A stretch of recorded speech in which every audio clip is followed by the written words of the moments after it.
Good morning everybody. क्या हाल है भाई आप लोगों के? बहुत अच्छे। देखिए, आज मैं आपको sexual reproduction in flowering plants, Pushpi पौधों में लैंगिक जनन, जो अपना चैप्टर चल रहा है उसका 22 नंबर का पार्ट है। इस 22 नंबर के पार्ट में मैं आपको पराग कण स्त्री केसर अंतरक्रिया, मतलब जो स्त्री केसर होती है, ये देखें क्या होती है स्त्री केसर। यदि ध्यान होगा फ्लावर पढ़ा के आया मैं आपको,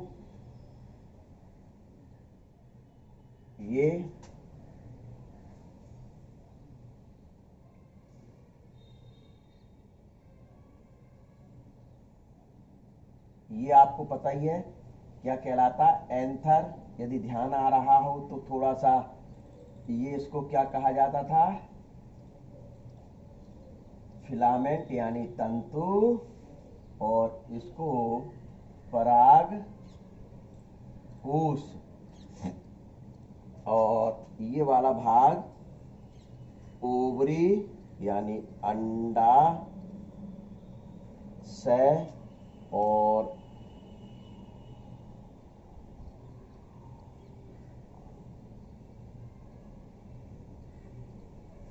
ये वाले भाग क्या कहलाते हैं, ओव्यूल यानी बीजांड कहलाते हैं। और ये वाला जो भाग है, इसका ध्यान आ गया होगा मैंने क्या बनाया है, इसको वर्तिकाग्र और इसको वर्तिका के नाम से जाना जाता है। देखिए, ये आपकी जो मैंने बनाई है, ये एक पिस्टिल है यानी स्त्री केसर, और ये है आपका क्या, स्टेमन और पुंकेसर। तो मैंने क्या लिखा है, पराग कण स्त्री केसर अंतरक्रिया। तो अब देख लीजिए, ये आप सभी को पता है कि इसमें क्या बनते हैं, ये क्या बने, पॉलिन ग्रेन, या इनको क्या कहा जाता है, पराग कण। पराग कण बन गए इसमें, पराग कोश में, यहां से पराग कोश परिपक्व होने के बाद फटता है। अब ये पराग कण कहां पहुंचते हैं, इस स्टिग्मा या वर्तिकाग्र पर पहुंचते हैं, इस स्टिग्मा या वर्तिकाग्र पर पहुंचते हैं। पहुंचा दिए, स्टिग्मा या वर्तिकाग्र पर पहुंचाए। अब इस स्थान पर पहुंचकर ये परागकण या पॉलिन ग्रेन जो होते हैं, इनको जर्मिनेट होना होता है। लेकिन जर्मिनेट ये स्वयं नहीं हो सकते, ये इसके ऊपर निर्भर करता है, वर्तिकाग्र के ऊपर निर्भर करता है कि वर्तिकाग्र जर्मिनेट होने देती है, अंकुरण होने देती है कि नहीं अंकुरण होने देती है। तो ये जो क्रिया होती है कि परागकण इस स्थान पर पहुंचकर स्टिग्मा के साथ क्या इंटरेक्शन है, अंतरक्रिया का मतलब क्या होता है, क्या इंटरेक्शन है। तो यही जो इंटरेक्शन है, क्या, परागकण यानी पॉलिन ग्रेन एंड पिस्टिल, और के स्टिग्मा का जो इंटरेक्शन है, अंतरक्रिया है, इसी को पराग कण स्त्री केसर अंतरक्रिया के नाम से जाना जाता है।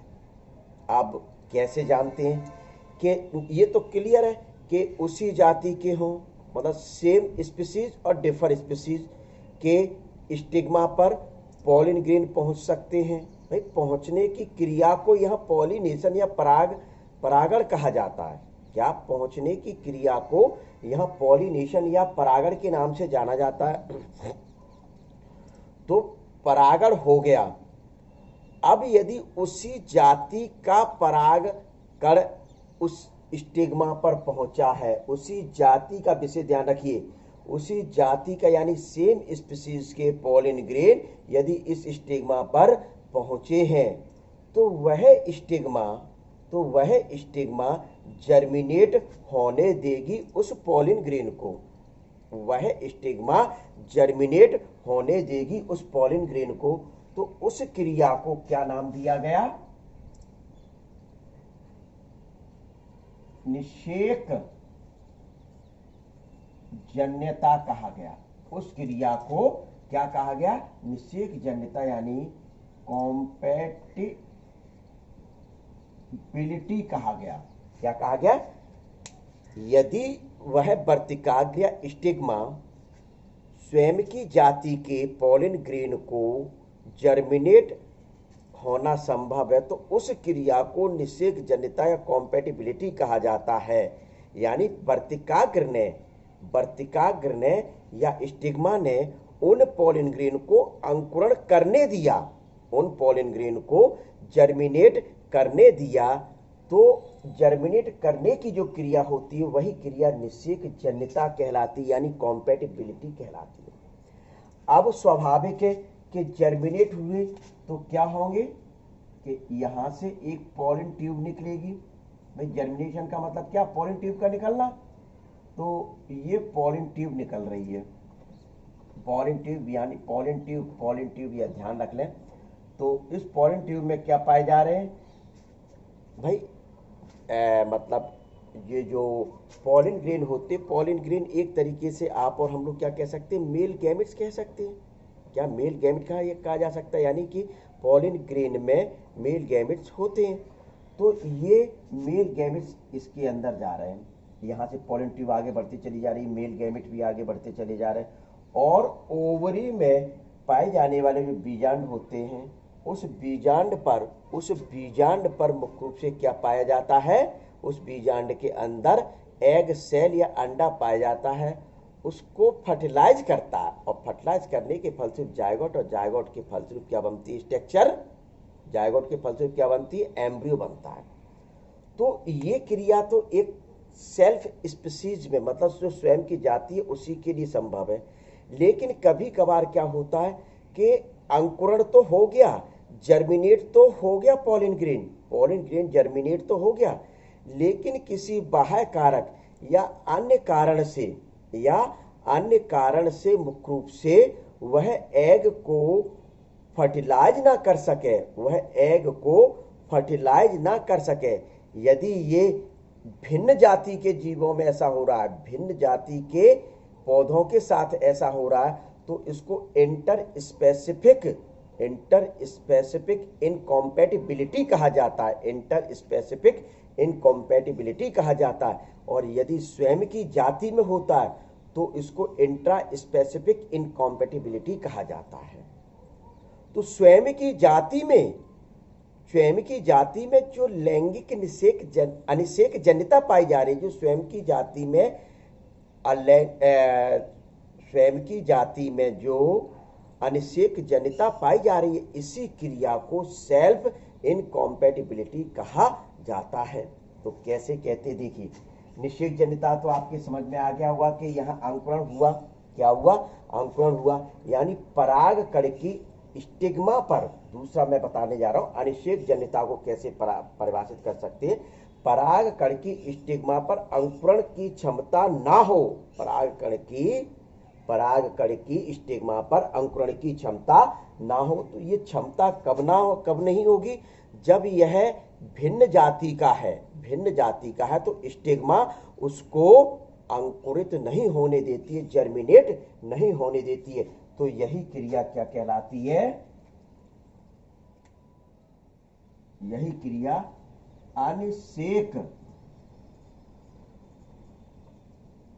अनिषेक जन्यता, यानी इनकॉम्पैटिबिलिटी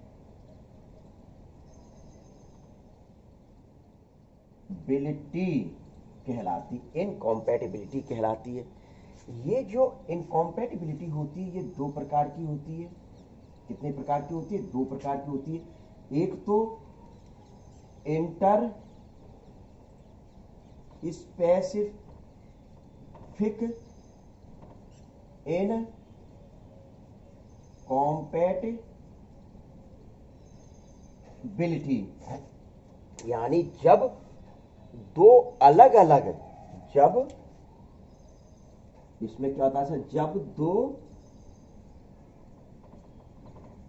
अलग अलग जाति के परागकण और स्टिग्मा के बीच में ये क्रिया हो, तो उस दौरान स्टिग्मा मुख्य रूप से अंकुरित नहीं होने देती। उस दौरान मुख्य रूप से स्टिग्मा या वर्तिकाग्र उन परागकण को अंकुरित नहीं होने देती है।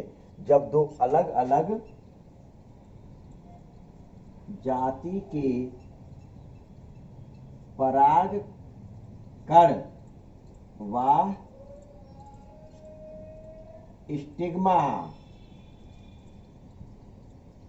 स्टिग्मा के बीच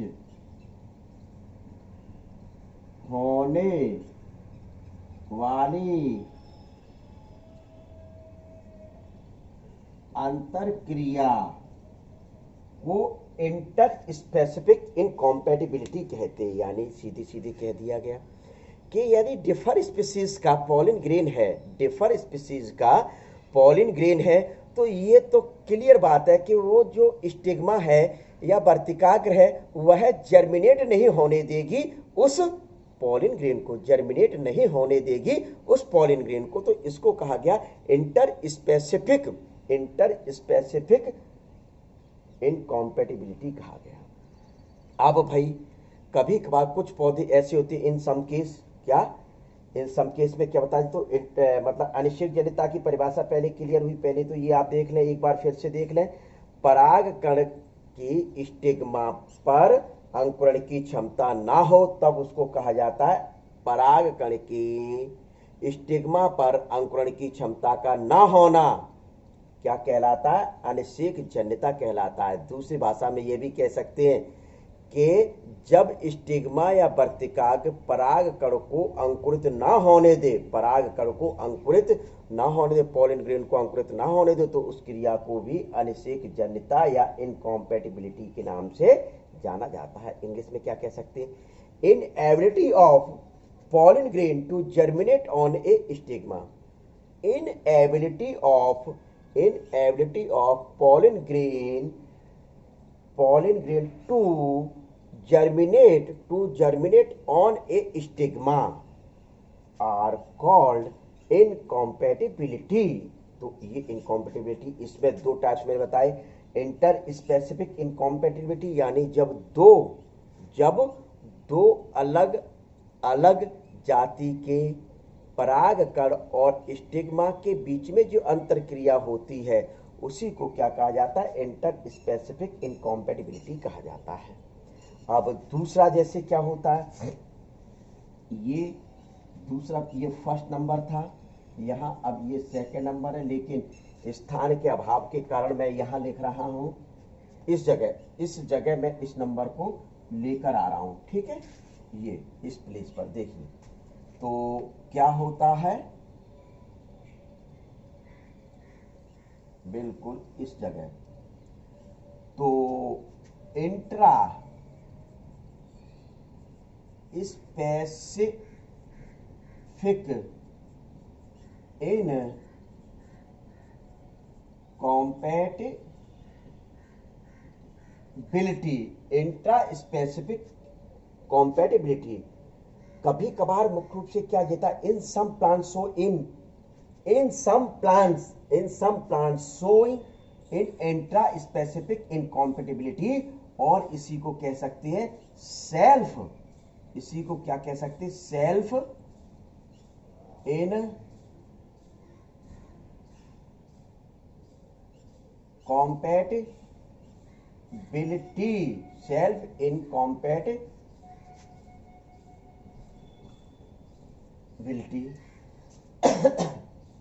तो ये क्या हुआ, यानी स्व अनिषेक जन्यता, जो यह लिखा है स्व अनिषेक जन्यता, in some plant showing incompatibility which pollen grain fail to germinate on the stigma of the flower that produce them. क्या बता सकते हैं, सेल्फ इनकॉम्पैटिबिलिटी में क्या बता सकते हैं, in some plant showing this condition, in some plant showing this condition which pollen grain fail to germinate on the stigma of flower that produce them। यानी कि जिन पॉलिन ग्रेन, मतलब ये सेम स्पीसीज के दोनों हैं, सेम स्पीसीज के हैं, इसमें पॉलिन ग्रेन बने और ये स्टिग्मा है, सेम स्पीसीज के, पहले ध्यान रख लें। अब ये पॉलिन ग्रेन इस पर पहुंचे और पहुंचने के बाद मुख्य रूप से क्या अंकुरित ना होने दें, तब ये क्रिया क्या कहलाती है? सेल्फ। तब ये क्रिया क्या कहलाती है? सेल्फ इनकॉम्पैटिबिलिटी कहलाती है।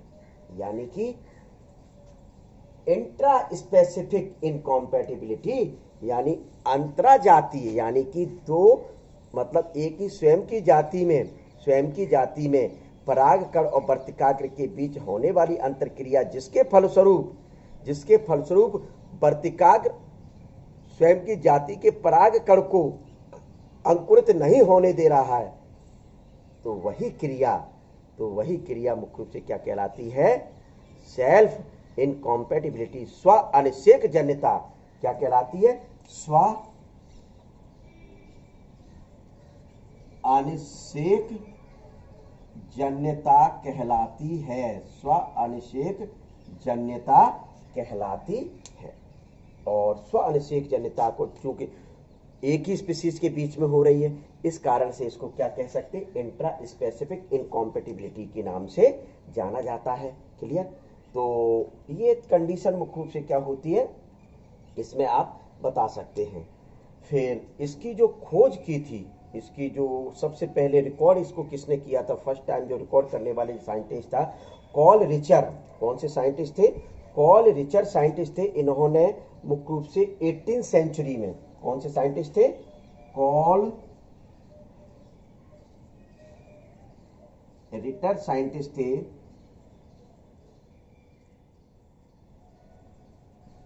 ये 18वीं सेंचुरी, कौन सी सेंचुरी? 18वीं सेंचुरी में सबसे पहले मुख्य रूप से इन्होंने सेल्फ इनकॉम्पैटिबिलिटी के बारे में बताया था। किसके बारे में बताया था? सेल्फ इनकॉम्पैटिबिलिटी के बारे में बताया था। लेकिन एम क्यूबिन साइंटिस्ट जो थे, कौन से? एम क्यूबिन जो साइंटिस्ट थे और डिकेंसन साइंटिस्ट थे, इन्होंने 1977 में, एम क्यूबिन साइंटिस्ट थे और डिकेंसन साइंटिस्ट थे, इन्होंने 1977 में लगभग 300 स्पीसीज मुख्य रूप से और 70 फैमिली, मतलब 300 स्पीसीज जो थी उनकी 70 फैमिली के अंतर्गत जो स्वयं मतलब सेल्फ पॉलिनेशन होता है, सेल्फ पॉलिनेशन की प्रोसेस होती है, लेकिन उसमें मुख्य रूप से इन्होंने सेल्फ इनकॉम्पैटिबिलिटी देखी कि पॉलिनेशन तो हो गया, लेकिन मुख्य रूप से उस पर जर्मिनेशन नहीं हो रहा है। यदि जर्मिनेशन भी हो गया तो किसी कारण से किसी अन्य बाह्य कारक के कारण से वह मुख्य रूप से एग को फर्टिलाइज नहीं कर पा रहा है, ऐसा एम क्यूबिन नामक साइंटिस्ट ने बताया था। तो ये तो क्या होता है कि स्व अनिषेक जन्यता, अब या अनिषेक जन्यता या आपको निषेक जन्यता, 3 चीजों के बारे में मेरे द्वारा बताया गया था, ये आपने देख लिया होगा।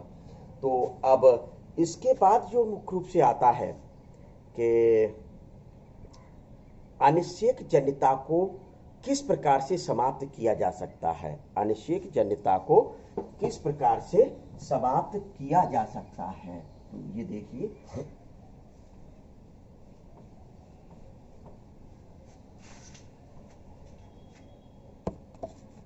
तो यहां मैं लिख दूं अनिषेक, थोड़ा सा घुमाव वाला क्वेश्चन है बेटा, तो समझना बहुत आवश्यक। अनिषेक जन्यता को समाप्त कैसे किया जा सकता है, अनिषेक जन्यता को समाप्त करने की विधि कौन कौन सी हो सकती हैं, तो ये आपको इसमें पढ़ना है। तो सबसे पहले तो आप यही बता सकते हैं, ये तो आपको पता है, मतलब अनिषेक जन्यता को क्या कहा जा रहा है? इनकॉम्पैटिबिलिटी फिनिश ऑफ इनकॉम्पैटिबिलिटी। ठीक है, तो कैसे मुख्य रूप से इनको समाप्त कर सकते हैं, किस प्रकार की ये जो अनिश्चयजन्यता हो रही है तो समाप्त कैसे किया जा सकता है ये देखना है। मिश्रित पराग कणों, मिश्रित पराग कणों द्वारा परागित कराकर, यानी मिक्स्ड, क्या क्या बोल सकते हैं इनको, मिक्स्ड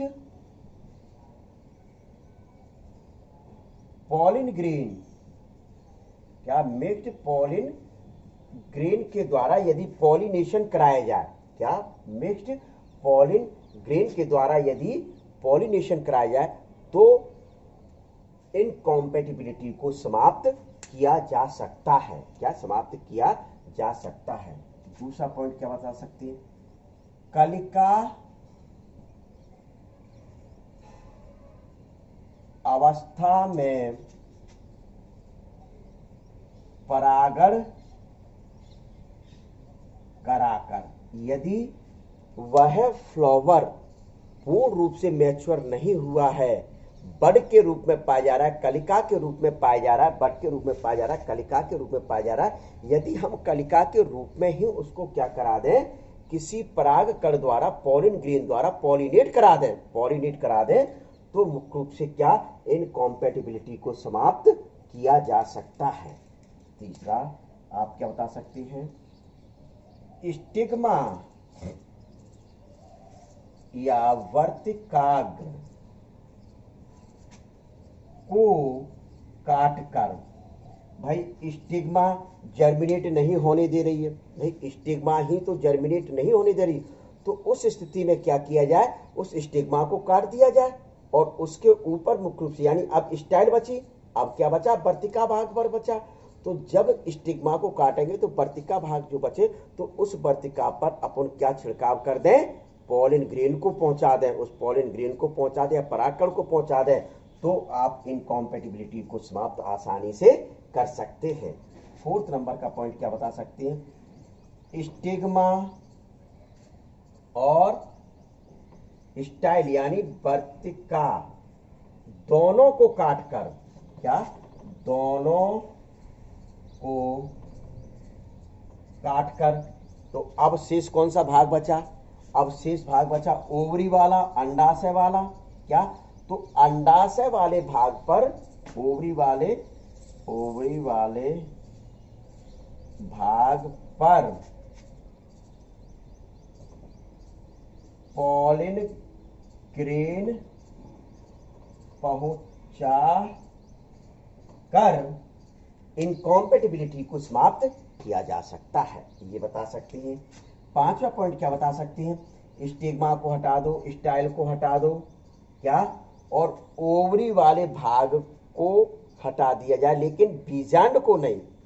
ओवरी वाले भाग को जब डिसेक्ट करते हैं तो क्या गोल गोल संरचना पाई जाती है जिनको ओव्यूल या बीजांड कहा जाता, तो उस ओव्यूल या बीजांड पर सीधे ही, उस ओव्यूल या बीजांड पर सीधे ही परागकण को पहुंचा दिया जाए, या परागकण को पहुंचा दिया जाए, तो मुख्य रूप से वह क्रिया के द्वारा इनकॉम्पैटिबिलिटी को समाप्त किया जा सकता है, ये बता सकते हैं। फिर बता सकते हैं छठवां पॉइंट, गामा जो किरण होती है, कौन सी किरण होती है, गामा किरण जो होती है, उनके गामा किरणों के उपचार द्वारा यदि गामा किरणों का उन पर डाला जाए तो संभवतः ये बताया जाता है वैज्ञानिक के द्वारा कि इनकॉम्पैटिबिलिटी को समाप्त किया जा सकता है, क्या समाप्त किया जा सकता है। फिर सातवें नंबर पे आप बता सकते हैं, जो पॉलिन ग्रेन यानी परागकण, इतना तो आप समझ चुके होंगे आप लोग, परागकण तथा जो एग सेल है, कौन सी एग सेल है जिसको अंडा कहा जाता है, क्या कहा जाता है, अंडा कहा जाता है, तो इनके जीव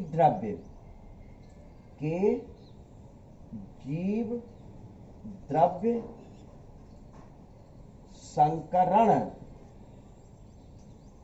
द्वारा, क्या, पॉलिन ग्रेन तथा एग सेल के जीव द्रव्य के संकरण द्वारा भी मुख्य रूप से आप क्या, इनकॉम्पैटिबिलिटी को समाप्त कर सकते हैं। तो देखिए मैं इन शॉर्ट में बता देता हूँ, रिवाइज करा देता हूँ कि इनकॉम्पैटिबिलिटी के लिए कौन सी मेथड है जिनके द्वारा इनको समाप्त किया जा सकता है, बिल्कुल हटाया जा सकता है इनकॉम्पैटिबिलिटी के लिए। तो मिश्रित परागकणों द्वारा परागित कराकर यानी मिक्स्ड पॉलिन ग्रेन को यदि स्टिग्मा पर पहुंचाया जाए तो संभवतः इनकॉम्पैटिबिलिटी समाप्त हो सकती है। कलिका अवस्था में परागण कराकर यानी कि जो फ्लावर होता है वो पूर्ण रूप से डेवलप ना हो, फ्लावर जो होता है वो पूर्ण रूप से डेवलप ना हो, उस स्थिति में भी यदि अपन क्या पॉलिनेशन कराएं स्टिग्मा पर तो निश्चित तौर पर मुख्य रूप से इनकॉम्पैटिबिलिटी को समाप्त किया जा सकता है। स्टिग्मा को काट दिया जाए, स्टाइल पर पराग कर पहुंचाया जाए पॉलिन ग्रेन, फिर स्टिग्मा और पराग, स्टिग्मा और स्टाइल दोनों को हटा दिया है तो अंडाशय वाला भाग बचेगा, तो अंडाशय वाले भाग पर पॉलिन ग्रेन को पहुंचा दिया जाए। यदि पॉलिन अंडाशय को हटाकर जो बीजांड सिर्फ बचते तो बीजांड वाले भाग पर यदि पॉलिन ग्रेन को पहुंचा दिया तो इनकॉम्पैटिबिलिटी को समाप्त किया जा सकता है। गामा जो किरण होती है, सभी ने गामा रेज सुनी होंगी, इन गामा रेज के द्वारा यदि इनका ट्रीटमेंट किया जाए, क्या, इनका स्टिग्मा का, स्टाइल का, ओवरी का, बीजांड का, यदि किसी जिस प्लेस पर ये जर्मिनेट नहीं होने दे रहा उनका यदि उपचार किया जाए, ट्रीटमेंट किया जाए तो निश्चित तौर पर इनकॉम्पैटिबिलिटी को समाप्त किया जा सकता है, क्या। और फिर लास्ट बता सकते हैं कि जो पॉलिन ग्रेन और आपके दूसरी चीज क्या होती है कि क्या बता देते हैं, एग सेल, पॉलिन ग्रेन और एग सेल जो होती है, इस पॉलिन ग्रेन और एग सेल के जीव द्रव्य को आपस में मिलाकर संकरण कराया जाए तो उसके द्वारा भी इनकॉम्पैटिबिलिटी को समाप्त किया जा सकता है। तो ये हैं आपके क्या, इनकॉम्पैटिबिलिटी, अनिश्चित जनिता को समाप्त करने के कारण। अब महत्व आते हैं, अब क्या आते, महत्व देखिए। तो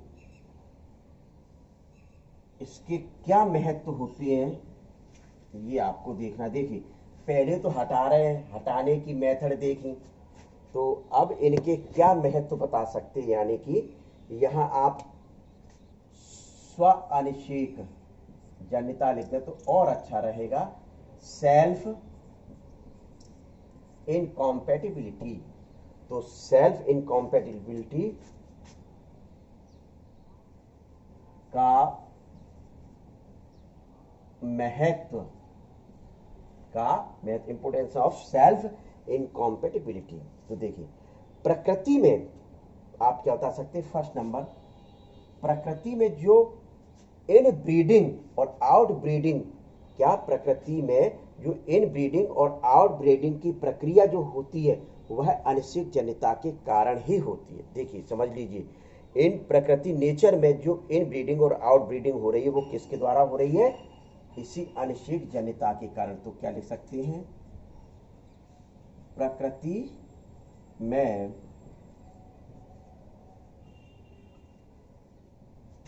इन breeding and out breeding, out पूरा यहाँ ये ऐसे कर दो, जो आउट ब्रीडिंग की जो क्रिया हो रही है तो वह किस कारण से हो रही है, प्रकृति में इन ब्रीडिंग और आउट ब्रीडिंग की क्रिया इनकॉम्पैटिबिलिटी के कारण ही हो रही है। तो यह मुख्य रूप से बता सकते हैं। आप लोगों ने देखा होगा अत्यधिक लंबे समय तक यदि किसी फ्लावर को सेल्फ पॉलिनेशन कराया जाता है तो उसके फलस्वरूप जो पौधे उत्पन्न होते हैं वह कमजोर उत्पन्न होते हैं एवं साथ ही साथ अस्वस्थ उत्पन्न भी होते हैं। क्या, कमजोर उत्पन्न होते हैं और अस्वस्थ उत्पन्न होते हैं। तो स्वाभाविक है कि इस कारण से भी मुख्य रूप से अनिश्चित जन्यता जरूरी है कि मतलब एक ही पौधे में सेल्फ पॉलिनेशन तो स्टिग्मा उस जाति को पोलन ग्रेन को रिसीव ना करे, मतलब जर्मिनेट ना होने दे, जर्मिनेट ना होने दो, तो दूसरी जाति के या दूसरे प्रकृति के दूसरे पौधे के मुख्य रूप से पोलन ग्रेन वहां आएंगे तो एक नए लक्षण वाला पौधा उत्पन्न होगा, नए लक्षण वाला पौधा उत्पन्न होगा। तो ये भी बता सकते हैं स्व अनिषेक जन्यता के कारण परागण संभव होता, स्व अनिषेक जन्यता के कारण पर परागण की क्रिया संभव हो सकती है, स्व अनिषेक जन्यता के कारण पर परागण की क्रिया संभव हो सकती है। तो ये आप इसमें क्या बता सकते हैं, महत्व इनके अनिषेक जन्यता यानी स्व अनिषेक जन्यता और सेल्फ इनकॉम्पेटिबिलिटी के आप महत्व बता सकते हैं। तो काफ़ी बड़ा लेक्चर ये हो गया, मतलब इतना एग्जाम में मतलब बहुत कम पूछा जाता है 12th स्टैंडर्ड पे, ये इसमें से यदि कोई क्वेश्चंस आता है तो मैक्सिमम 3 नंबर में मेरे हिसाब से क्वेश्चन पूछा जाएगा। तो उसमें आपको क्या 3 चीज़ें ध्यान में रखनी है कि निषेक जन्यता क्या होता है, अनिषेक जन्यता क्या होता, स्व अनिषेक जन्यता, लगभग थोड़ा सा अंतर है, नहीं एक ही सारी चीज़ों का मतलब है। निषेक जन्यता और अनिषेक जन्यता में बस अंतर है, क्या, यानी कॉम्पैटिबिलिटी और इनकॉम्पैटिबिलिटी में अंतर होता है। तो बहुत अच्छा टॉपिक है। अब इसके बाद जो 23 नंबर का जो लेक्चर है, उस 23 नंबर के लेक्चर में मैं आपको पार्ट में क्या some important points related with sexual reproduction in flowering plant, मतलब कुछ महत्वपूर्ण बिंदु बताऊंगा जो अपने sexual reproduction in flowering plant से रिलेटेड होंगे, sexual reproduction in flowering plant से रिलेटेड होंगे। चलिए।